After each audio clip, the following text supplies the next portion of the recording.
Mr. Greddy by Walter Hargreaves. Mr. Greddy liked to eat. In fact, Mr. Greddy loved to eat, and the more he ate, the fatter he became. And the trouble was, the fatter he became, the more hungry he became. And the more hungry he became, the more he ate. And the more he ate, the fatter he became. And so it went on. Mr. Greddy lived in a house. It looked rather like himself. It was roly-poly sort of house. One morning, Mr. Greddy awoke earlier than usual. He'd been dreaming about food as usual, and that had made him wake up feeling hungry as usual. So Mr. Greddy got up, went downstairs, and ate the most enchanting breakfast. This is what Mr. Greddy had for breakfast: toast, 2 slices, cornflakes, 1 box, milk, 1 bottle, sugar, 1 bowlful, toast, 3 slices, eggs, 3 boiled toast, 4 slices, butter, 1 dish, margarine, 1 pot. When he had finished his already breakfast, Mr. Greddy sat back in his chair, smiled a very smiling smile, and thought that was a delicious breakfast. He thought to himself, "Now I wonder what would be nice to have for lunch." He decided, in order to work up in a place for lunch, he can go for a long walk. That morning, Mr. Greddy walked and walked and walked. Then he discovered the cave. "That's funny," he thought. "I don't remember seeing that there before." Mr. Greddy began a curious sort of falling desire to explore. He entered the dark cave. Inside, he discovered some giant steps leading upward. Mr. Greddy began a curious sort of falling desire to climb them, but they were very steep and very delightful to climb. But with much huffing and puffing, Mr. Greddy climbed up and up and up. At the top of the steps, Mr. Greddy came to a door. It was without the door-pin, the biggest door that Mr. Greddy had ever seen. It wasn't quite set.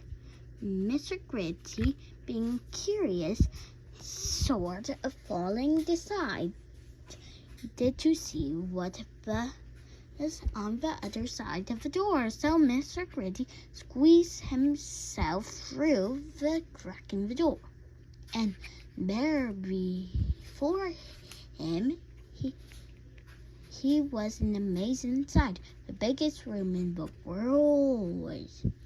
The floor was as big as a field. The table in the middle of the floor was big as a house, and the chairs around it were as high as the trees. Mr. Greddy felt very small when he sniffed, coming for somewhere up on top of the kitchen table was the most delicious food he smelled that Mr. Greddy had ever smelled.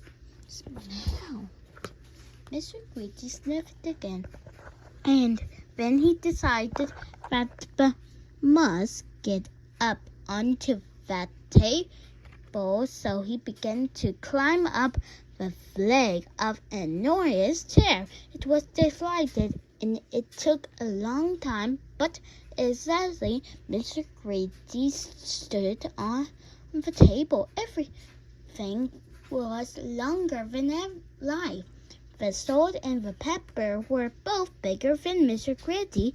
There was a bowl of fruit on the table, and Mr. Greddy tried to lift one of the oranges, and Mr. Greddy, being Mr. Greedy, took a bite out of one of the apples too. Then he looked around. And over on the other side of the table stood the source of that delicious smell, a huge anise dancing on its plate, and on the plate, huge, enormous casual sauces the size of pillows, and huge mornings, giant pleasant potatoes of the side of beet balls, and huge, enormous giant plantain peas on the sides of cumbers. Mr. Greddy hurried across the table toward the plate, and being Mr. Greddy began to eat.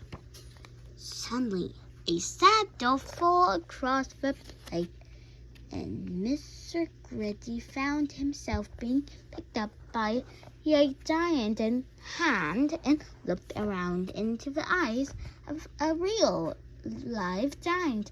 "And who," thundered the giant, "are you?" Mr. Greddy was so frightened that he could only just manage to speak his name. "Mr. Greddy," he squeaked. The giant laughed, and a laugh is loud as thunder.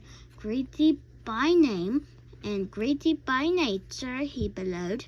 "Well, I think, Mr. Greddy, that you need to be taught a lesson." And that a lesson it was. The giant made Mr. Greddy eat up everything on that huge, enormous, dancing, impossible plate. When he finished, Mr. Greddy felt very ill. Instead, as it he would burst at any minute. "Now," said the giant in a much quieter voice, "do you promise never to be Greddy again?" "Oh, yes," moaned Mr. Greddy, "I promise." "Very well,"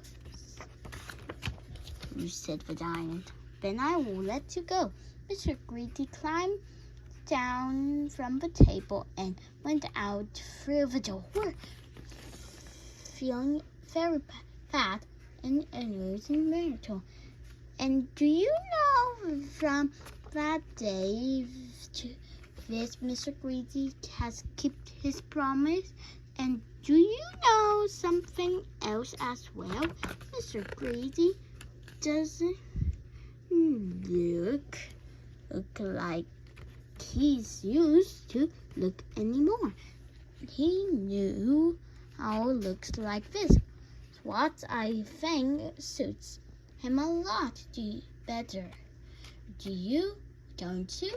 So if you know anybody who as greedy as Mr. Greddy used to be, you want to tell them, don't you? Beware of giants. This is the end of a storybook. If you enjoyed it, please subscribe for more storybooks like this one. Join us in our next adventure. Bye for now. For how?